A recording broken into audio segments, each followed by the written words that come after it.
તમારી લાઈટ ન હોય તોય હાલે ને ગેસ ન હોય ને તોય ચૂલો હાલે। એટલે આ ચૂલો ગામડાવાળા માણસો માટે તો ઘણો સારો છે। 1 કલાક તમે ચાર્જિંગ કર્યો હોય ને તો 12 કલાક હાલે। 12 કલાકના તમારે 12 દિવસ હલાવવો હોય તો પણ ચલાવી શકો। કઈ રીતે કે આપણા મમ્મી અને આપણા દાદી રહ્યા ચૂલો ફૂકી ફૂકીને હે ને મરી ગયા। તમારી ઘરવાળીએ જો મેકઅપ કર્યો હોય છે ને અને તમે એમ કહેશો ને કે મને ખાવાનું બનાવી દે તો એ ખાવાનું બનાવી દેશે। કારણ સરસ મસ્ત મજાનો ઇલેક્ટ્રિક ચૂલો લીધો છે। એટલે કે જો ગેસ જેવો છે, જો અહીંયા એક ચાપે આવે છે, અહીંથી ફૂલ થાય અને ઓછું પણ થઈ જાય, બરાબર। અને આ ઇલેક્ટ્રિક ચૂલો છે, અહીં આપણે ચાર્જિંગ કરી નાખવાનો। હવે આપણે કેવું છે કે એકલી ઇલેક્ટ્રિક સગડી લ્યો ને તો લાઇટ હોય કે ના હોય તો વાંધો એ થાય કે હે ને તમે લાઇટ વહી ગઈ હોય તો રસોઈ કેવી રીતના બનાવી જો ગેસ ના હોય તો, અમારી જેમ અત્યારે।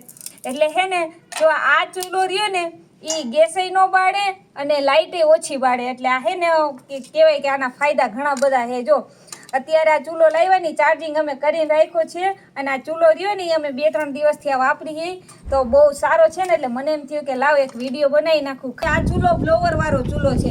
આપણે ગામડામાં ફૂંકું મારી મારી થાકી જતા ત્યારે ચૂલો ચાલતો। અત્યારે જો ઇલેક્ટ્રિક ચૂલો છે ને તો એનું કામ ઈ જ છે। અને જો તમને ખબર છે અગાસીમાં ક્યાંય પ્લગ કે કાંઈ નથી, એટલે હે ને તમારી લાઇટ ન હોય તોય હાલે ને ગેસ ન હોય ને તોય ચૂલો હાલે। એટલે આ ચૂલો ગામડાવાળા માણસો માટે તો ઘણો સારો છે।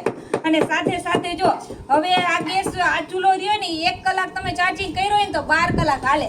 12 કલાકના તમારે 12 દિવસ હલાવવો હોય ને તો પણ ચલાવી શકો। કઈ રીતે ધારો કે જો હવે આપણે આ ચૂલો રહ્યો એકદમ સરસ મસ્ત મજાનું આપણે તપી ગયો છે, બરોબર, બળતું સરસ થઈ ગયું તો અહીંથી આપણે આ બંધ કરી દેવાનું। જો હવે આજે બંધ કરી દીધો અને નિરાતે એની રીતે જઈગા રાખશે।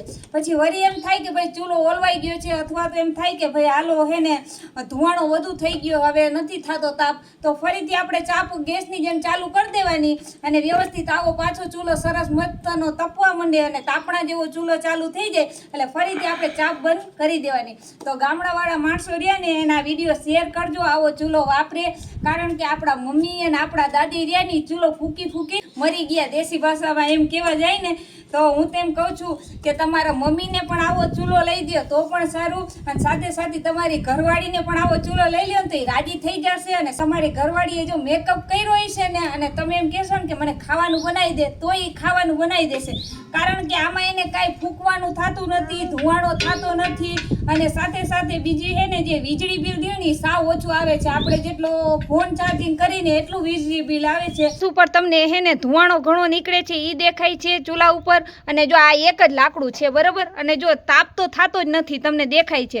હવે જો આપણે ચાપ ચાલુ કરવાની છે, અવાજ પણ આવશે, જોજો જોજો હમણાં ઓટોમેટિક એકલો તાપ થશે। જો થયો ને, સાથે સાથે જો આ બાજુ ચાપ હોય ને એને બંધ ચાપ કહેવાય। અત્યારે જો ચાપ બંધ છે ને છતાંય ચૂલો ચાલુ છે। જો એટલે ગેસ ન હોય તોય હાલે અને લાઇટ ન હોય ને તોય હાલે। કારણ કે આપણે જોતા પૂરતું જ આપણે હે ને ચાલુ કરવાની કે બ્લોવર ચાલુ કરવાનું, વ્યવસ્થિત ચૂલો શરૂ થઈ જાય એટલે પાછું બ્લોવર બંધ થઈ જાય ને તો વીજળી વગર પણ આ ચૂલો ચાલુ રહી શકે છે।